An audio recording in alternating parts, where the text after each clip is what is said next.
¿Qué tal? ¿Cómo le va? Es un gusto saludarlo nuevamente en esta nueva emisión de Catalejo, una mirada profunda hacia horizontes cercanos. Catalejo es una coproducción de Canal 44 y el Centro Universitario de Ciencias Sociales y Humanidades, bajo la perspectiva, por supuesto, y el análisis de profesores e investigadores del CUCH. Hoy hablaremos de tres temas importantes. Básicamente es la crisis forense en Jalisco. ¿Qué pasa con este tema? Hay muchos cuerpos de personas que fueron desaparecidas, se encontraron, pero están sin identificar. ¿Cómo ocurrió esta crisis forense? Abordaremos en el primer punto. Hablaremos de las actividades de la Cátedra José Martí y finalmente una tesis de maestría, un estudio interesante de embarazo en adolescentes. Para abordar el primer punto en esta emisión nos acompaña el doctor Alfonso Partida Caballero, jefe del Departamento de Derecho Público del CUCH, además integrante del Observatorio sobre Seguridad y Justicia del CUCH. Doctor, muchas gracias por estar con nosotros nuevamente. Bienvenido. No, gracias a ustedes por invitarnos a este órgano de difusión del CUCH y estoy totalmente a sus órdenes. Muchas gracias, doctor. Y también está el maestro Elix Iván Barajas Calderón, investigador del Departamento de Justicia Alternativa y Ciencias Forenses del Centro Universitario de Tonalá, el CUTONALA. Maestro, bienvenido, gracias por estar con nosotros. Gracias y agradecerles también por la invitación. Pues muchas gracias a los dos. Y bueno, este tema de la crisis forense, ¿qué pasa con esto? Un problema que quizá, creo yo, y ustedes nos lo aclararán, doctor, maestro, creo yo que surge precisamente por los altos niveles de inseguridad que a su vez originan el número de personas desaparecidas, alto número de personas desaparecidas, alto número de homicidios también, de personas que luego son arrojadas en vía pública sin identificar. Y esto de alguna manera quizás ese es el origen, pero ustedes nos van a aclarar de dónde surge, cómo que se llegó actualmente a la crisis de cuerpos sin identificar. Actualmente se dice que, por ejemplo, el Instituto Jalisciense de Ciencias Forenses sepultó 852 cadáveres sin identificar en 3 años y recientemente se lanzó un micrositio para que los familiares de personas desaparecidas quizá puedan localizar ahí a sus familiares, un sitio que tiene 814 registros. ¿Cómo se llegó hasta este problema, doctor Alfonso Partida? Bueno, primeramente por una falta de planeación, de programación, de presupuestación del gobierno anterior que le dejó prácticamente la batuta al nuevo gobierno, pero con un verdadero desorden, ¿no?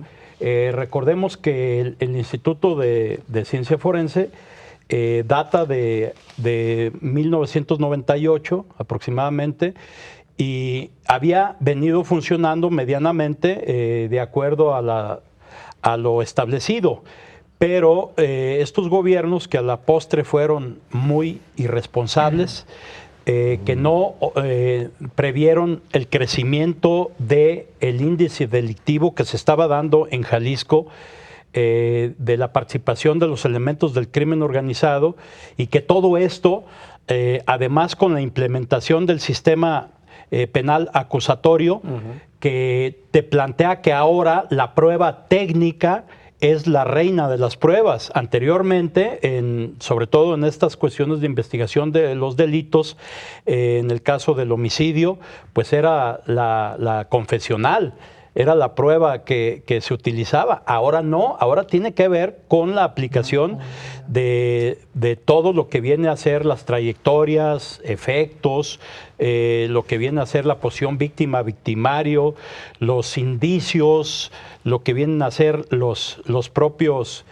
datos de prueba, que ahora no son pruebas, ahora tienen que pasar todo un procesamiento desde las causas de muerte, desde todo lo que viene a ser los peritajes que posteriormente pasarán a través de la cadena de custodia y se presentarán al juez con un principio de mismidad que le nombran, que dice lo mismo que encontraste en el lugar de los hechos es lo mismo que le vas a presentar al juez, en virtud de que el juez no estuvo en el lugar de los hechos, y son las partes las que tendrán que ilustrar al juez para que tome una decisión, y en este caso el peritaje técnico, científico, es el más importante. ¿Y qué fue lo que sucedió? Pues una falta de una política criminal que en esta política criminal es la que establece el Estado para decir qué tipo de delitos se tienen que confrontar, cuáles son los de mayor crecimiento y sobre todo con qué instrumentos los voy a confrontar. En este caso, tuvo una crisis verdadera en el periodo al final del periodo de Aristóteles Sandoval y del secretario de gobierno de ese entonces, que tomaron decisiones erróneas, decisiones equivocadas, dieron de baja a un director que estaba medianamente haciendo las cosas correctamente y que posteriormente fue dado de baja. Posteriormente a todo, dieron de baja a cerca de 100 peritos que tenían algunos hasta 15 años, con experiencia, con certificación, y contrataron a nuevos peritos sin, te puedo decir, por ejemplo, médicos generales. No, esto no son médicos generales, sino lo que se requiere son verdaderos profesionales de medicina forense, que conozcan todas las pruebas, porque a final de cuentas, en la etapa de sentencia, los van a interrogar y los van a contrainterrogar. Y el problema es que están dejando tiradas las audiencias. Eso es por toda esta falta de planeación y que nos ha llevado no solamente a la cuestión de las autopsias, sino una serie de pruebas que se tienen que hacer, desde cuestionamiento de documentos, desde antropología, contabilidad forense, laboratorio de acústica, todo esto, lo que decíamos de trayectorias, efectos físicos. Esto es muy importante y no se ha puesto el punto para resolver esta situación. Son parches lo que se le ha estado haciendo al sistema forense, ¿no? Muy bien, doctor, vamos a continuar con usted en los siguientes segmentos. Maestro Elix, platícanos cómo llegamos hasta este punto de esta crisis forense. Pues bueno, también concuerdo con la opinión del maestro Partida, pero también vemos una mala planeación o una mala contingencia, o mejor dicho, una contingencia que llega al Estado sin estar preparados. Me tocó vivirla. Sí, me tocó vivirla, estar ahí. Me tocó, iniciar, buscar la estrategia idónea para esa contingencia, sí, que fue en el 2016, que fue cuando empieza esta contingencia. Y bueno, hicimos todo lo posible cuando se tuvo en las manos en realizar ciertos, métodos de preparación, identificación, sí, y métodos de identificación más que nada como un equipo multidisciplinario, ¿sí? El cual, bueno, el equipo multidisciplinario consiste en un dactiloscopista, antropólogo, odontólogo, médico forense, el radiólogo forense y lo que es el genetista, ¿sí? ¿Por qué al último genetista? ¿Por qué? Porque es algo peculiar, ¿no? Porque es la área donde tenemos un poquito más de recursos o gastar más recursos donde no tenemos. Entonces, si tenemos un cadáver fresco, ¿sí? Hablando en las primeras horas de muerte, para métodos de identificación, es directo dactiloscopista, el médico forense para hacer la necropsia, el odontólogo, ¿sí? Y trabajar, ¿sí? Como equipo multidisciplinario para llegar al objetivo principal, que es la identificación de esa persona. Como yo siempre traté de sensibilidad, de darle sensibilidad a nuestras autoridades, era, imagínense que esa persona que no está identificada tiene a alguien que lo está buscando. Y otra es de que tenemos que darle resultados también a la ciudadanía jalisciense. Entonces, ese era el objetivo, dar la identificación, el apoyo, el trabajo multidisciplinario, el apoyo con todo ahora sí que con todo el instituto junto con ese cadáver, ¿no? Maestro, permítanos, vamos a hacer una pausa breve, regresamos. Esto es Catalejo, una coproducción de Canal 44, el Centro Universitario de Ciencias Sociales y Humanidades. Ya volvemos.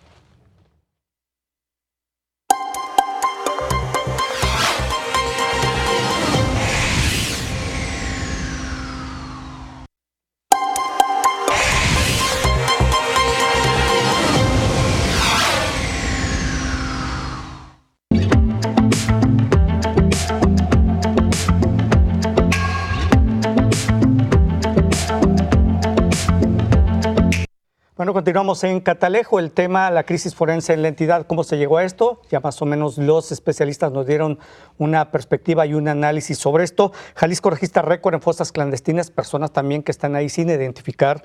El estado sexto lugar en personas desaparecidas también, junto con fosas clandestinas. La mayoría son jóvenes sepultados sin identificar. Y bueno, el doctor Alfonso Partida mencionaba, es que el nuevo sistema de justicia penal precisamente como que fue el inicio que comenzó a propiciarse esto, porque ahora el nuevo sistema de justicia penal y la ley de víctimas prohíbe la incineración de cadáveres. De hecho, no se pueden deshacer de un cuerpo, de un cadáver, hasta que concluya la carpeta de investigación. Y supongo que las carpetas de investigación se abren por miles, tomando en cuenta el número de personas desaparecidas. Esta es una parte. Y por otra, el tema de identificación de cadáveres. Yo pensaba que era tan simple como tomar una muestra de ADN, cotejarla quizá con las muestras de personas que van a pedir información sobre sus familiares y ya. Pero no es tan sencillo, ¿no? No. Maestro, platica. Lleva un protocolo. Aquí el protocolo principal, como anteriormente les estaba comentando, es el cadáver fresco, pero cuando es un cadáver ya en proceso de putrefacción, o sea... ¿Y cuando lleva meses? En el proceso de putrefacción, o sea, ya que esté sematoso o ya hay una evolución cadavérica, ¿no? Entonces ya están en restos áridos o vamos hablando en las fosas clandestinas. También hay protocolos de cómo intervenir esa fosa clandestina, ¿sí? Y bueno, lo malo que tenemos aquí en México es que tenemos muy pocos arqueólogos forenses y antropólogos forenses, ¿sí? Y bueno, también pues aquí en Jalisco se dejó de formar médicos forenses en 2010, entonces imagínate la deficiencia que tenemos, ¿no? Uh-huh. Pero bueno, eso a lo que voy es de que en los protocolos de intervención para métodos de identificación, sí, depende, y yo siempre he dicho, equipos multidisciplinarios. El equipo multidisciplinario es el que se va a encargar, y si va a identificar esta mesa, que identifique, un ejemplo, pues analogía, identifique a ese cuerpo, ¿sí? Y que son los 6 puntos que te manejé, ¿sí? Las 6 disciplinas, ¿sí? Dentro de las ciencias forenses que intervienen en los métodos de identificación. Así de sencillo, ¿no? Maestro, doctor, ¿cómo se operaba anteriormente? Porque la nueva ley, el nuevo sistema de justicia, la ley de víctimas prohíbe ya incinerar cadáveres. Claro. Entonces, ¿qué se hace con esto? También provocó esta crisis, ¿no? Así es. Bueno, pues anteriormente lo que sucedía era que los cadáveres, con cualquier causa de muerte, se le entregaban a los familiares, ¿no? A final de cuentas, la investigación, pues hacían lo que podían, porque la verdad no había bastante profesionalización, no había lo que señala el maestro, en este caso, protocolos bien establecidos, eran muy rudimentarios. Entonces, simple y llanamente, ¿por qué? Porque no tenían ese peso específico, la prueba, la carga de la prueba, y lo hacían, más bien la investigación era sobre el interrogatorio que le hacían al detenido. Ya te imaginarás los métodos que utilizaban, muy científicos, del Tehuacán y de otras técnicas eléctricas y demás. Entonces hacían prácticamente con que dijera a esta persona que él había privado de la vida al occiso, con eso era suficiente, ya no era necesario hacer lo anterior. Y esto duró muchos años, incluso estuvo tolerado por la Suprema Corte de Justicia de la Nación, porque decías, es que a mí me torturaron, y el porcentaje de tortura que había era alrededor del 65-70% en cada uno de los casos de homicidio. Entonces, lo que decía la Corte, si te torturaron, demuestra que te torturaron, ¿no? Y ahora no, el protocolo de Estambul te establece que quien se dé cuenta, quien tenga el primer conocimiento, tendrá que levantar inmediatamente ese protocolo, así sea el juez, y dar a conocer de manera inmediata al jefe del supuesto torturador para que se haga de esta manera. Entonces, bien, ahora el problema es que el nuevo sistema, la carga de la prueba es mucho más técnica. Como te digo, ahora tenemos que demostrar que el arma con la que se disparó es la que se tiene la que se levantó en el lugar de los hechos, la que estuvo en la cadena de custodia y es la que se presenta ante el juez. Doctor, perdón, pero anteriormente se incineraban cadáveres, ¿no? Sí, ¿Cuánto claro. tiempo de que permanecían sin identificar? No había tiempo. No había tiempo. El Ministerio Público lo determinaba dependiendo la investigación que estaba realizando. Y te podía decir, no me lo muevan, déjenlo ahí. Incluso había, posterior había exhumación para verificar que esta persona haya sido, dependiendo si ante el juez la defensa presentaba alguna prueba posterior, y eso se hacía. Hubo un caso, si ustedes recuerdan, en Chapala, de la viuda negra que le nombraron, que el Ministerio Público solicitó nuevamente la exhumación para verificar, y resulta que había piedras en el féretro, ¿no? Y cosas de esta naturaleza que se prestaba mucho por la falta de vigilancia. Aquí lo que debieron de haber hecho es prever todo lo que estábamos, porque el homicidio nunca ha dejado de crecer. Estábamos haciendo en el observatorio de 2000, en el año 2006, que es lo que tenemos, eran 400 homicidios lo que había en ese entonces, y fue creciendo hasta llegar a casi 2.800, que desgraciadamente las estadísticas son muy frías y que a ese número vamos a llegar, pero nunca ha dejado de crecer, y lo que debiste de haber previsto, y que además en el sistema acusatorio te habla de que debes de hacer todo este proceso, estos protocolos, y que la ley de desaparecidos y de víctimas vino a conflictuar aún más, pero por falta de profesionalización y de atención de los elementos del Estado. Esa es la verdadera razón. Muy bien. Ahora, recientemente se lanzó un micrositio, quizá un poco para minorar esta crisis forense, crisis de personas que permanecen sin identificar. Un micrositio, hay ahí 814 registros de personas sin identificar. ¿Ayuda esto o es tan simple o es simplemente un paliativo, maestro? Bueno, son herramientas. En la actualidad tenemos herramientas tecnológicas que podemos participar y activarlas, ¿sí? Así yo lo tomo. Lo tomo de forma de que da algo paliativo, ¿sí?, a la ciudadanía, en forma de decir, ok, yo tengo estos registros, tú quieres averiguar, y también reduces también los costos, porque te puedo platicar el método de lo que se lleva operativamente, porque me tocó vivirlo, o sea, hacerlo. Llega la señora o el familiar, el amigo, a buscar al Instituto de Ciencias Forenses en la oficina de búsquedas de personas. Pero esa persona viene de que ya recorrió miles de veces la fiscalía, ya viene sin dinero, no ha comido, ha estado desvelado, ha estado sin fin de cosas, ¿sí? Entonces llega con nosotros y le damos algo, aunque sea un suspiro, de poder encontrar a su familiar, ¿sí? Entonces llega, le enseñamos las fotos, le enseñamos igual algunos tatuajes, porque son medios coadyuvantes. También quiero aclarar muy importante, los métodos de identificación forense, ¿sí?, que son los métodos es el equipo multidisciplinario, como dije, las disciplinas de las ciencias forenses que participan para el método de identificación. Sí, esos son los métodos de identificación científico forense. Y también hay métodos coadyuvantes para los métodos de identificación, que son las heridas, o sea, las queloides, los tatuajes, algunas cuestiones personales, ¿sí?, la misma ropa, la indumentaria, la talla, ¿cómo se llama?, los zapatos, tenis, o sea, todo eso pero son coadyuvantes, ¿sí? Entonces, vamos enseñando. Pasaba la señora, veíamos y dice, no, pues que tenía un tatuaje en el brazo, en el hombro izquierdo.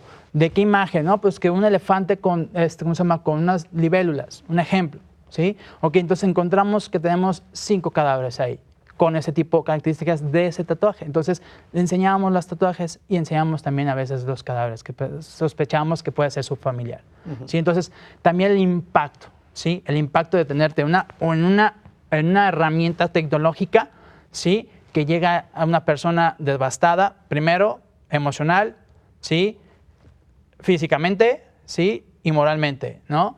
Por el cual llega al área de búsquedas y bueno, entonces, imagínate el impacto visual, ¿sí?, que llega, es decir, sí es mi familiar. Muy bien. Permítanos, doctor, maestro, vamos a hacer una pausa, breve regresamos. Esto es Catalejo, coproducción de Canal 44 y el Centro Universitario de Ciencias Sociales y Humanidades. Regresamos.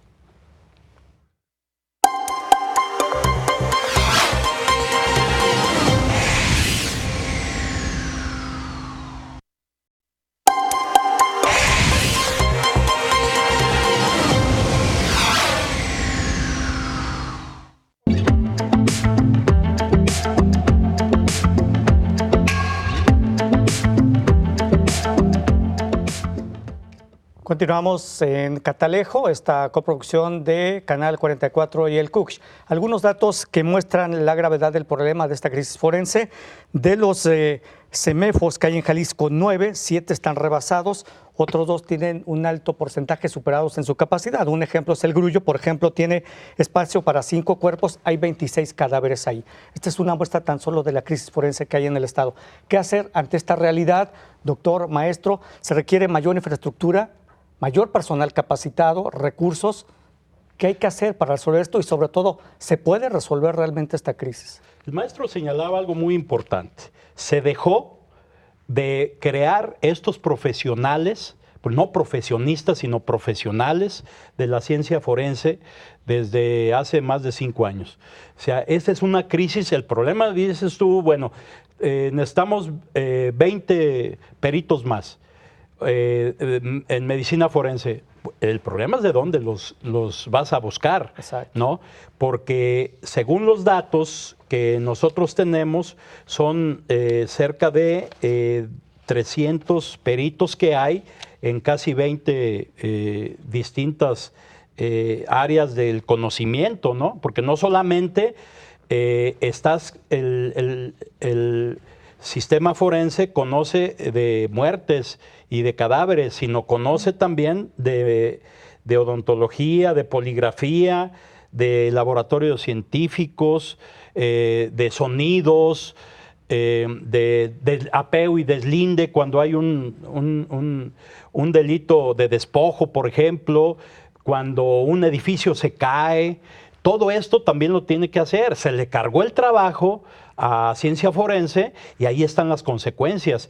El problema es que hay cerca de 300 peritos hasta donde nos han señalado vía transparencia, pero cuando vinieron colombianos, peritos colombianos, que se hizo un evento, lo organizó el doctor Cotero Bernal, nos decían, no, es que ustedes requieren de aproximadamente 750 peritos. O sea, estamos hablando del doble, pero en especialización de este caso, de desastres, bueno, todo lo que son las cuestiones forenses. ¿Hay una norma documentos cuestionados. Doctor? ¿Hay alguna norma internacional que marque cierto número de peritos por determinado número de población? La verdad, no tengo el dato. No tengo yo el dato. Lo que pasa es que, ¿cuánto tiempo lleva hacer una autopsia o una necropsia? Ese es el problema. Te puede llevar un día completo. En un envenenamiento que aparentemente lo puedes ver y dices, este murió de un infarto, ¿no? Pero tienes que ver una cuestión de hematología, tienes que ver la cuestión gastrointestinal y ver los reactivos, esperar los resultados, etcétera. Mira, por ejemplo, en lo que va del año en medicina legal llevan 3,476 peritajes en este sentido. De laboratorio de análisis toxicológicos llevan 4,608. En lo que viene a ser criminalística de campo son 3,992. En laboratorio de informática forense, que a veces también tienes que verificar en los datos que tienen en su computadora para ver si hay causas de muerte por ahí, que haya tenido algún cliente, si es abogado, un médico que hubiera tenido esa circunstancia que ya se han dado. O sea, estamos hablando de un verdadero número que supera muchísimo la cantidad. Entonces se tiene que hacer un diagnóstico, que eso es lo que no entienden en este gobierno actual, que es con lo que debieron de haber iniciado para resolver el problema. Digo, en las universidades nos enseñan a hacer diagnósticos para poder determinar una tesis, por ejemplo, pero aquí ni siquiera eso, se agarraron haciendo nombramientos, corriendo personajes que ya estaban capacitados, que ya eran profesionales, que tenían más de 15, 20 años, y bueno, ahí están los resultados. No se augura una respuesta puntual, no están ni en la cuestión del nuevo presupuesto, ni siquiera hay reconocimiento de parte. Se dan datos, se dicen hay 8,300 desaparecidos, pero los organismos que son de las víctimas y de ofendidos dicen no, son 24,000. Sí, el subregistro en lo que existe, va del ¿no? 2011 a la fecha. Entonces, mientras estén jugando con eso, es el mal del alcohólico. Si no lo reconoces, pues no te vas a curar vas a resolver el problema. Así ¿no? es. Doctor, muchas gracias. Maestro, conclusiones, ¿cómo resolver esto? ¿Se puede? Yo digo que sí, sí se puede recuperar esto. ¿Cómo se puede recuperar? Como comentamos anteriormente. 3 minutos te quedan, maestro. Capacitación, recurso humano y recurso económico. ¿Para qué? Para que también ese recurso humano haya capacitación a ese recurso humano, ¿sí? Profesionalizarlos, capacitarlos en los protocolos y actuar. Principalmente actuar. Hacer equipos multidisciplinarios para métodos de identificación, ¿sí? Y posteriormente también, pues bueno, solventar, ¿no? Prevenir. La prevención es lo primero también, ¿no? Básicamente eso. Yo te preguntaba antes de entrar al aire, ¿por qué invertir en un problema que antes que nada debes pensar en resolver desde su raíz? El origen de esto es la inseguridad. ¿Para qué? Es como decir, a ver, va a seguir viendo enorme cantidad de muertos, voy a ampliar el CEMEFO y voy a formar mayor personal y más recursos porque no puedo resolver la inseguridad. ¿Hacer eso no implica eso también, un reconocimiento tácito de tu incapacidad? Bueno, sí, prevención, a eso voy, pero también lo importante es que tener la dignidad a ese cadáver, porque también ese cadáver tiene dignidad, ¿sí? Entonces llevar su tratamiento adecuado, derechos humanos de las víctimas. Todo. Derechos humanos, ley de víctimas, ley de desaparecidos, sí, y en el Código de Procedimientos Penales también. El desorden es general en todos los operadores. Son 6 operadores del sistema acusatorio, que es la Fiscalía, que son las policías, que es la Judicatura, que es el Supremo Tribunal de Justicia, Justicia Alternativa y Ciencia Forense. Aquí tenemos un verdadero problema. Dime cuál, estira la mano a cualquiera de las instituciones y te darás cuenta que de lo que carece ciencia forense, carecen las policías y carece la misma fiscalía. Ahí está el verdadero problema. En ciencia forense son 180 millones de pesos aproximadamente lo que tienen de presupuesto, y haciendo un ejercicio de cifras, se requieren más de 1,000 millones de pesos nada más en esto para resolver el problema.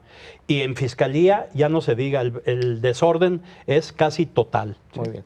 Pues muchas gracias a los dos, doctor Alfonso Partida Caballero, jefe del Departamento de Derecho Público del CUCH y también integrante del Observatorio sobre Seguridad y Justicia del CUCH, maestro Alex Iván Barajas Calderón, investigador del Departamento de Justicia Alternativa y Ciencias Forenses del CUT Tonalá.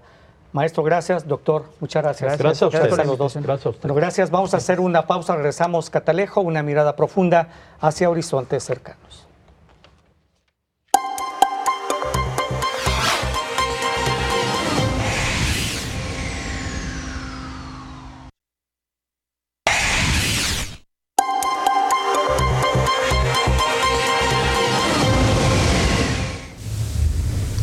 Octavio Paz es uno de los poetas que mejor ha entendido la poesía de Oriente, particularmente la poesía de la India.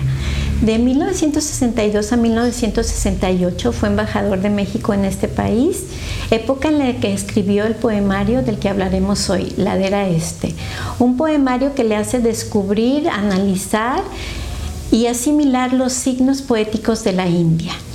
En el análisis que estoy realizando, denominado asimilación y reproducción de varios signos poéticos de la India, analizo la estética de Paz y la profundidad con que llega a conocer el pensamiento oriental.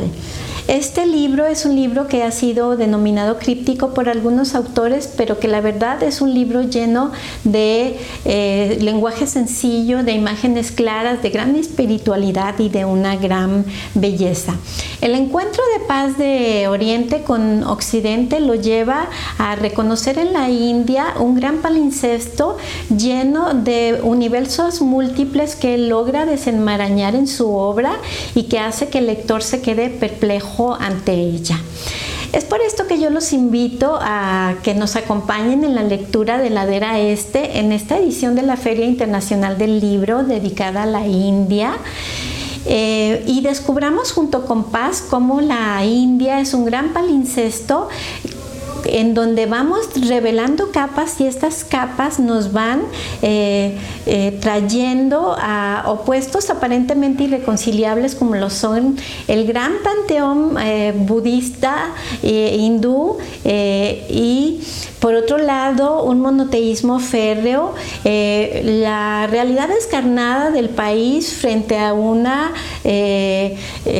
delirante fantasía, la vida frenética y frente a una vida védica y de origen mongólico, el erotismo frente a la vida de los ascetas y también un país de grandes lujos frente a un país que padece hambre.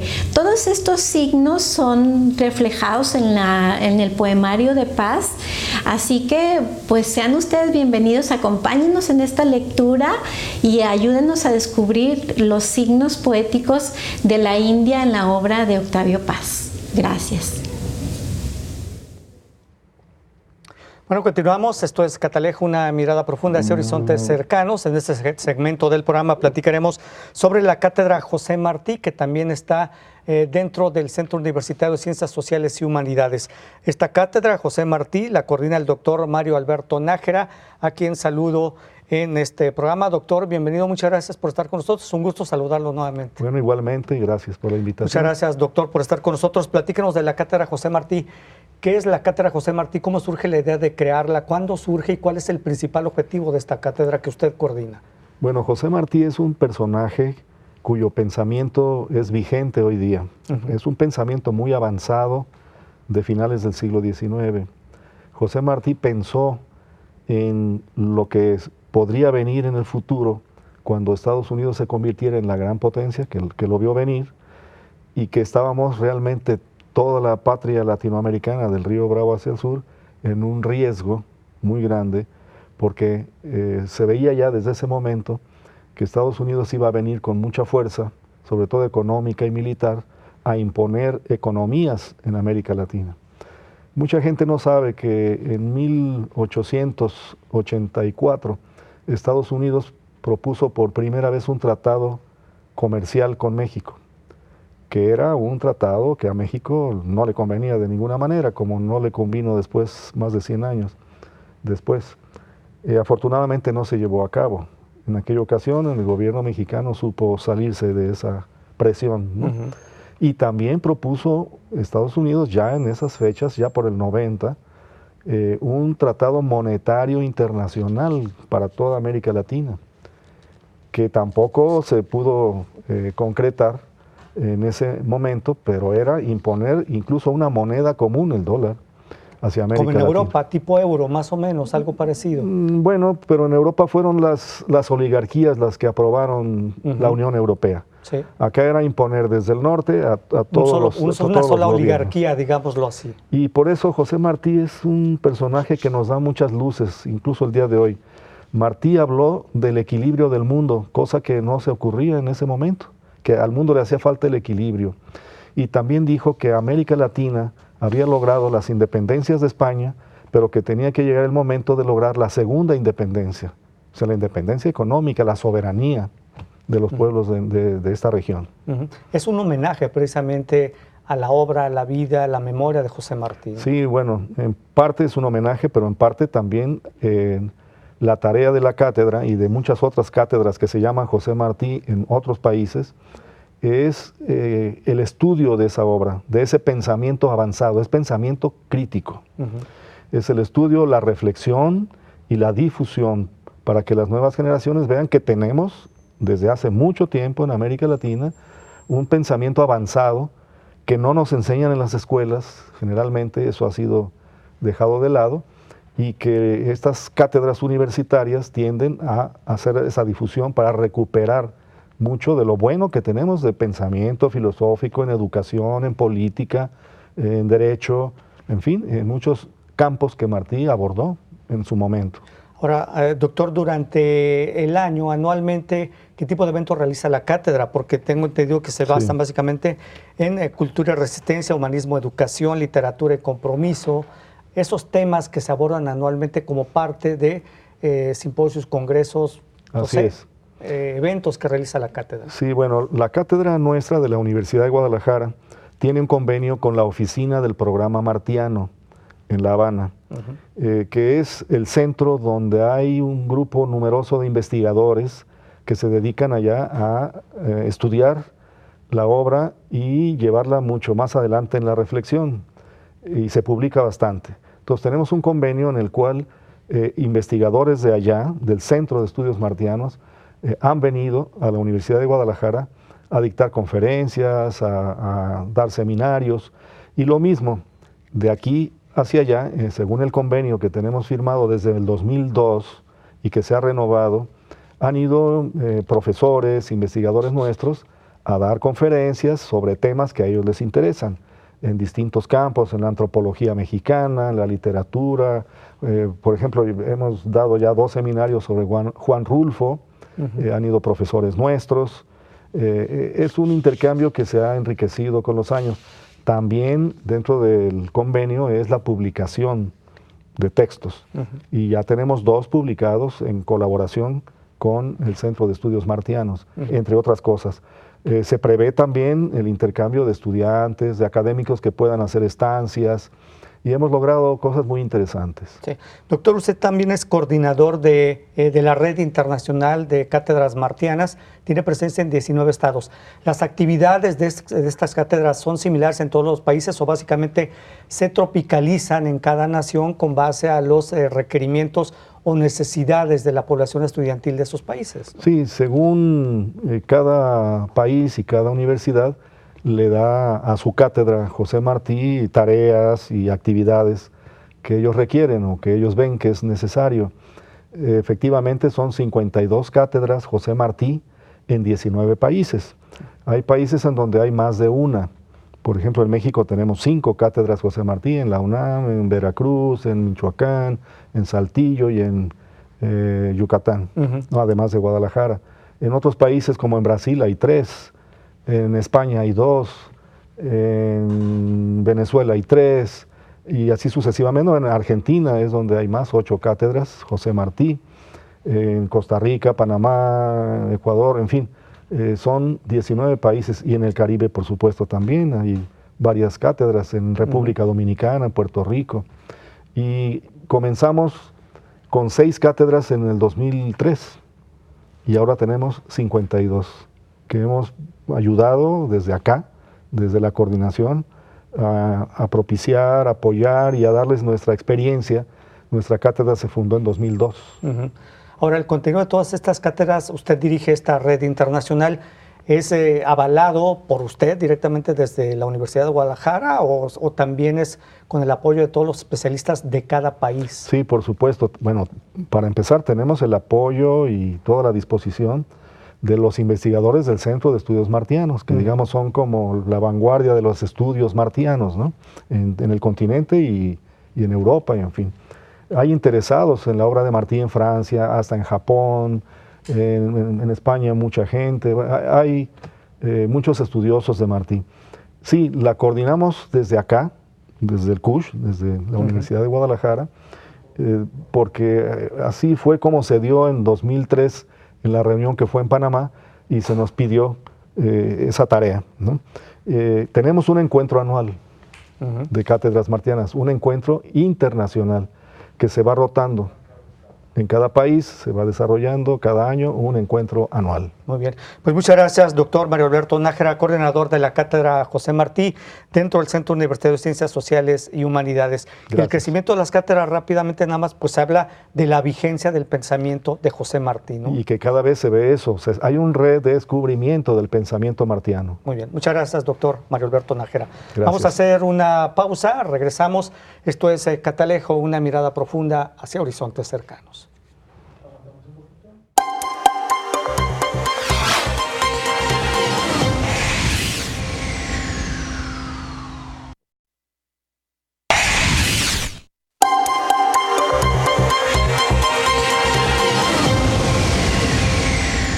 El propósito de nuestra charla es dar a conocer la oportunidad de identificar a la India como un país no solamente milenario, sino que la India como región y como país ha jugado un papel protagónico en que Europa se reconozca a sí mismo, pero al mismo tiempo que el llamado Nuevo Mundo y los habitantes del Nuevo Mundo se puedan reconocer, pero a veces ser reconocidos por los europeos bajo el estatus de indio, India occidental, India oriental.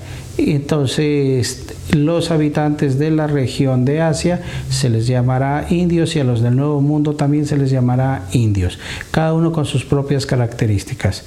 Españoles y portugueses que acuñan el concepto se refieren a que son gentes muy parecidas en el color de la piel y en ciertas formas de organización. Eso los lleva entonces a no solamente buscar la extensión del comercio y la riqueza, sino a tratar de conocer otros modos culturales, sobre todo otros modos con respecto a la medicina, a los alimentos, condimentos y otras especies.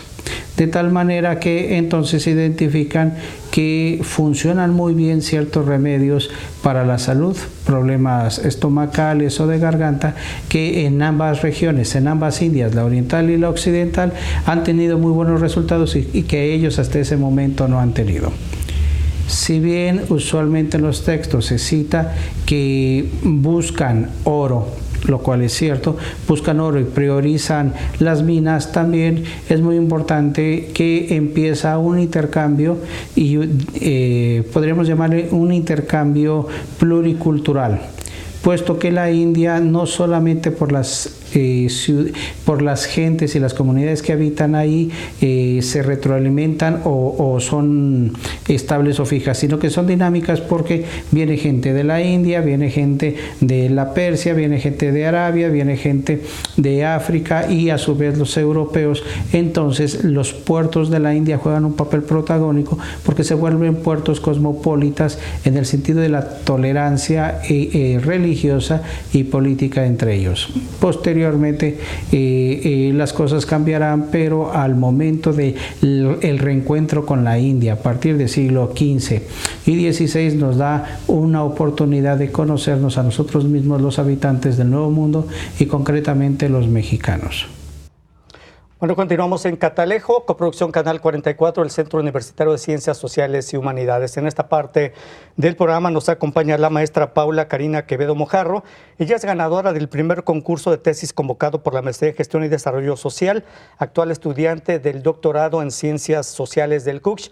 Maestra, bienvenida, gracias por estar con nosotros. Y bueno, ella ganó precisamente por su tesis de maestría relacionado con el embarazo en adolescentes, embarazo en minoría de edad en contextos populares, una perspectiva desde el desarrollo social y de derechos sexuales y reproductivos. Incluso esta tesis de maestría ya fue publicada en un libro por la editorial del CUCH. Maestra, platícanos de esta tesis de maestría, embarazo adolescente, ¿un problema para quién? Sí, muchas gracias. Al contrario, yo agradezco muchísimo la invitación. Bueno, como bien dices, el libro esta investigación tuvo, pues no sé, me parece que fue muy bien recibida por el ámbito académico, entonces sí, efectivamente obtuvo un premio. Justo lo que hice en esta investigación fue acercarme con algunas adolescentes que estaban embarazadas. Yo no manejé como tal la categoría de adolescencia, sino más bien me enfoqué en la minoría de edad. Entonces fui con algunas adolescentes que estaban embarazadas en minoría de edad.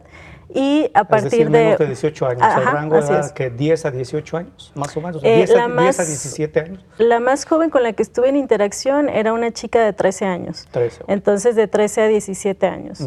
Esta investigación tuvo lugar aquí en Guadalajara, sobre todo, y pues ahorita, como esta pregunta que hacías de un problema para quién, lo que pude encontrar con esta investigación es que es una situación bastante compleja en un sentido de que no se puede como únicamente hacer responsable a una sola persona o a un solo actor social, porque viene visto como en los medios de comunicación o sobre todo en algunas instituciones gubernamentales, que de alguna manera el hecho de decir embarazo adolescente se enfoca únicamente toda la atención a estas adolescentes que se embarazan y se dejan de lado pues algunos otros aspectos que también están ahí que son muy importantes. ¿Qué tipo de aspectos mencionas? Por ejemplo, el adolescente raras veces aparece en escena y habrá que decir que difícilmente se trata de adolescentes. Cuando hablamos de embarazos de chicas jóvenes, mientras la edad desciende, se ha encontrado que la edad de la pareja sexual con la que se tuvo este embarazo, la edad de este varón aumenta. Entonces, a veces no podemos hablar de que sean adolescentes, sino que estamos hablando de situaciones de violencia, situaciones de abuso sexual incluso, que rara vez se pone la mirada en estos aspectos, ¿no? Tocas ese tema, me parece fundamental lo que mencionas, porque muchos de los embarazos se dan por casos de abuso sexual, no tanto por necesidad o deseos de la niña o la adolescente, ¿no? ¿O no profundizaste tanto en este tema? Yo más bien lo que diría es que no se puede decir que hay un solo tipo de embarazo adolescente, porque sí ciertamente hay embarazos que vienen de parejas pares, podría decirse así, es decir, entre adolescentes, pero también hay algunos otros embarazos que vienen de situaciones de muchísima violencia, embarazos que vienen a raíz de abusos sexuales, es decir, donde la relación sexual no fue para nada consensuada. Exacto. Pero también existen otros embarazos donde existe esta disparidad en la edad, en los cuales la chica, es decir, en este caso la víctima, no logra reconocer que se trata de un abuso sexual, pero sí lo es. Por ejemplo, te estoy hablando de casos en los que la joven puede tener 13 años, que fue un caso que me tocó, y que la pareja sexual tenía 25, ¿no? Entonces, sí estamos hablando de una relación de abuso de poder en el cual la decisión de embarazarse está totalmente condicionada, ¿no? Y la decisión de tener esta relación sexual está bastante condicionada y muy limitada a las opciones que tiene esta chica, ¿no? Ahora, ¿qué hace falta? Y también te preguntaba antes de entrar al aire, los factores socioeconómicos y socioculturales de las adolescentes embarazadas influyen en esto también, ¿tiene que ver? Por supuesto. De hecho, la gran parte de los estudios lo que señalan es que existe una relación directa entre la pobreza y este tipo de embarazos. Y efectivamente sí hay una relación con la pobreza y los embarazos en adolescentes o embarazos tempranos, pero también yo pude reconocer algunos otros aspectos y lo que me parece a mí que es importante señalar aquí es que lo que sucede es que el embarazo cambia de significados. Es decir, cuando hablamos de contextos de pobreza, donde este tipo de embarazos son mucho más comunes o mucho más visibles, diría yo, entonces el embarazo es el siguiente paso lógico. Es decir, cuando una chica se embaraza a los 13 años, no sorprende mucho a la familia. Sin embargo, en otro contexto, donde es una chica de 15 años, de la cual se espera que termine la preparatoria, que ingrese a la universidad, una carrera, que se vaya de viaje, entonces un embarazo a esa edad sí viene a cortar este plan de vida, viene a estropear ciertas expectativas de la familia y por lo tanto el significado cambia mucho. Es decir, en un contexto podría no sorprender para nada este tipo de embarazos, aun cuando se trate de situaciones de violencia, y en otros contextos sí estropea totalmente los planes de la familia y de la comunidad cuando esta chica se embaraza. En ese contexto que mencionas que no sorprende, ¿por qué no sorprenden incluso a sus propios familiares? ¿Lo ven ellos ya como una situación normal en su contexto social? Lo que yo pude encontrar a partir de estos casos, porque yo me centré justo en estos contextos populares, es que en la familia se desenvuelven dinámicas muy complejas de violencia, en donde la chica difícilmente es vista. Entonces es vista a partir de que se embaraza, lamentablemente. Entonces empieza a cobrar atención, empiezan a regañarla, ¿no? Como a culparla de toda esta situación. Pero lo que yo me encontré es que la chica, por lo menos desde su visión y desde todo podríamos decirlo como desde el análisis que hizo de su situación, encontró que un embarazo era mucho menos violento que soportar la situación de violencia que ya había en su casa, esta situación de desventaja en la que no la veían, en la que no se esperaba nada más de ella. Entonces, el embarazo, por lo menos desde la visión de ella, fue una escapatoria, es decir, una salvación a toda esta situación. Maestra, nos queda un minuto. Básicamente, ¿qué hace falta para tratar de resolver? Quizás no se logre resolver de fondo el problema, pero ¿qué hace falta? ¿Políticas públicas para aminorar esta problemática? Yo consideraría que como sociedad primero tendríamos que entender que no tendríamos que seguir enalteciendo la maternidad como un destino único para las mujeres, porque esto llega a cualquier edad. Entonces, por esto las chicas ven en la maternidad una solución. Y otro aspecto importante sí tendrá que ver con las políticas públicas y con la intervención por parte del Estado, el Estado visto como este aparato gubernamental, pero que tiene que atacar justo a la desigualdad social, a este tipo de desigualdades, a esta precarización de oportunidades, es decir, hay que homologar un poco las oportunidades que tienen las y los adolescentes, porque si estas oportunidades no son accesibles para todos, entonces no tienen ningún sentido, ¿no? Entonces sí hay que incentivar en las chicas proyectos más allá de la maternidad y también incentivar estas oportunidades, no solamente el acceso a la escuela, sino sí acceso a la educación y sobre todo un aspecto muy importante que reconocí es las redes sociales de apoyo. Muy bien, pues muchas gracias maestra Paulina Karina Quevedo Mojarro, muchas gracias por estar con nosotros y platicarnos de esta tesis de maestría sobre embarazos en adolescentes. Gracias, maestra. No, gracias a ustedes. Muchas gracias. Bueno, con esto llegamos a la parte final de Catalejo. Muchas gracias. Nos vemos y escuchamos en la siguiente emisión. Hasta luego.